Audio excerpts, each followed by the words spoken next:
Well, hi there, friends. 6 a.m. on this Wednesday morning. Thanks so much for joining us on Up with KREM. I'm Channing Curtis. And I'm Nicole Hernandez. We do want to get straight to our weather with meteorologist Thomas Patrick because we've been talking about it. It's cloudy and I don't like it, but Channing does, so it's okay. I love it. This is my jam. This is why I live here. I want the sun. I think the clouds are just okay. I'll split the difference there. I know, listen, the winter time can be more cloudy, and honestly this year it's been a lot more foggy than not, but those clouds are not materializing as fog this morning.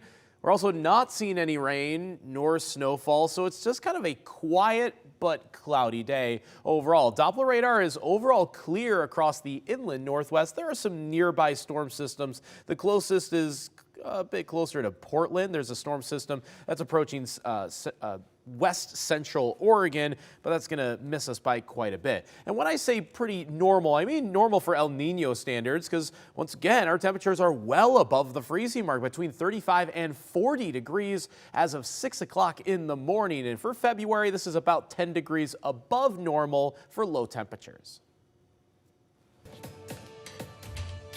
New this morning, a man who used to be a professor at North Idaho College is going to be in jail for a few days. That's because he dumped water on a college trustee. Zachary Schaubetter pleaded guilty last month to 2 misdemeanor charges. Back in May, Schaubetter dumped soapy water on a board trustee member, that's Todd Benducci.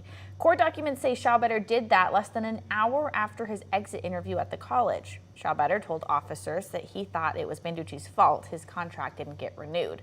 Our news partners at the Coeur d'Alene Press say he now has to spend up to a week in jail and pay Benducci more than $2,000 in restitution.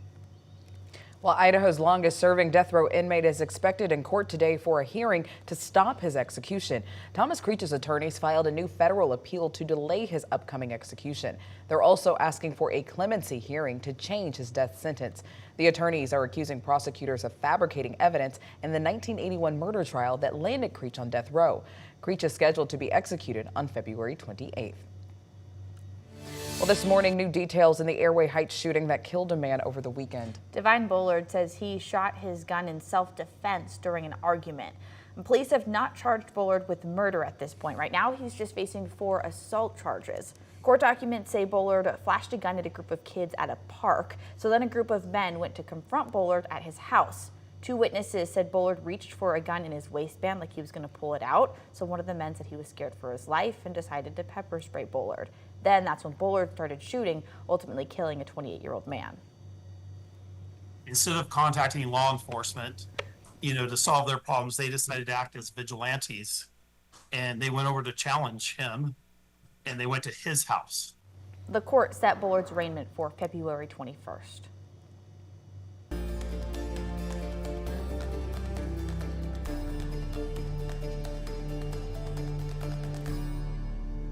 In our ongoing Boomtown series, we track the growth across our region. Last month, the Spokane Valley Fire Department responded to a record number of calls. Just over 1,700 of those calls were EMS related, followed by 170 for building alarms and 95 for car accidents. The fire chief explained why last month's cold snap, though, was partially to blame.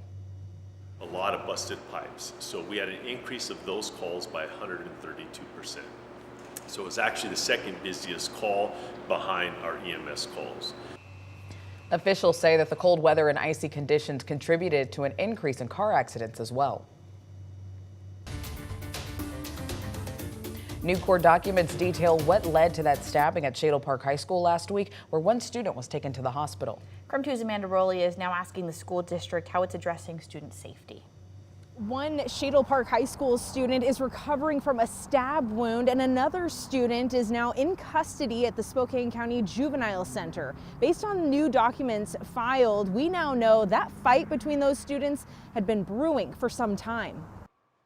Spokane County juvenile court documents say one Shadel Park High School student wasn't getting along with another student, and they planned on fighting for some time. When those 2 students confronted each other in a bathroom alongside 2 other students, the fight started. Court documents say while the 3rd student fought back, the defendant pulled out a knife and stabbed her in the chest. Spokane police later collected 2 knives from the 4th student. She admitted the knives belonged to her, but that she gave one of them to the defendant the day before the fight. Spokane police arrested the 17-year-old for first-degree assault. In my research today, I found several Instagram accounts relating to Shadel Park High School fights.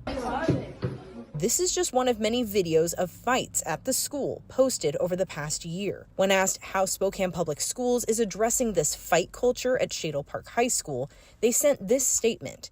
The current tone at Shadel Park High School is calm. There has been no conflict or continuation of the fighting that occurred last week. If needed, students can meet with a school counselor. As we move into the second semester, we will continue to provide the predictability students need for continued healing. We encourage anyone experiencing safety concerns to connect with a trusted teacher, counselor, or administrator. I pressed the district to share what specific actions are being taken to combat the occurrence of these fights. The district said it already answered these questions in its press conference last week. I listened to the full press conference again. Spokesperson Sandra Gerard's message to parents last week was this. We are building a culture of safety in all of our schools, so safety is everybody's responsibility. The district says it's building this culture of safety by persistently working to build relationships, encourage students and families to say something if they see something that's not safe, and inviting students to speak to their school counselor or a trusted teacher, or anonymously through the district's Let's Talk page.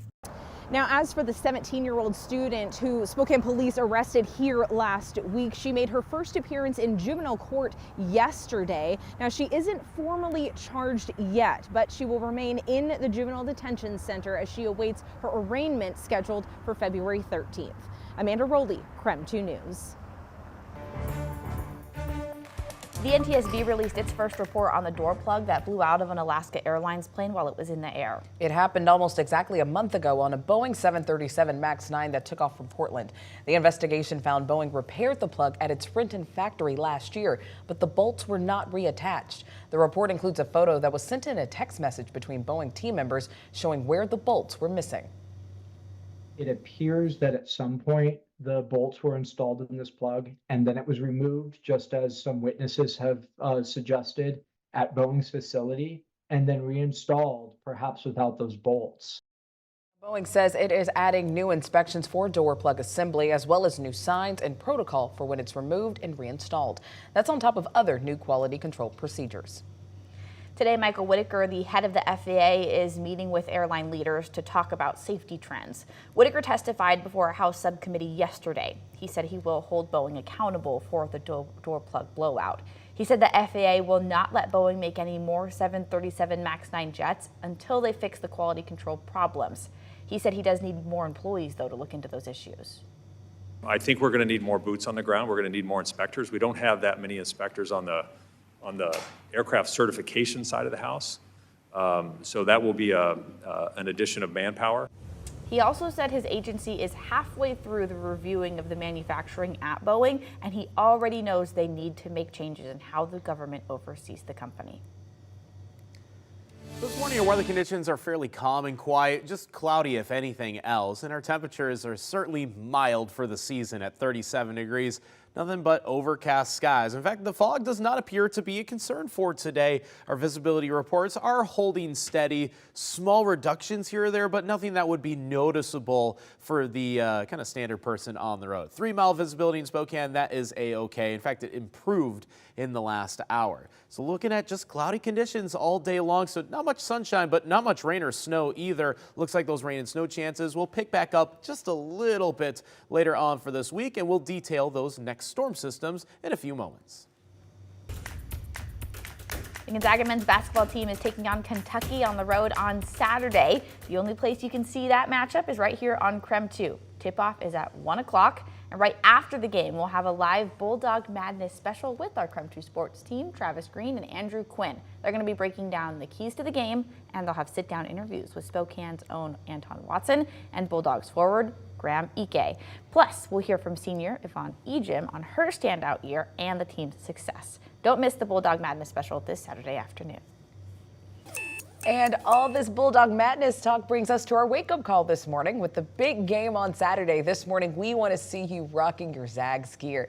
Text us a quick photo of you and all of your Zags paraphernalia to 509-448-2000 or post to social media and share with all of us. Just make sure you use the hashtag UpWithKREM.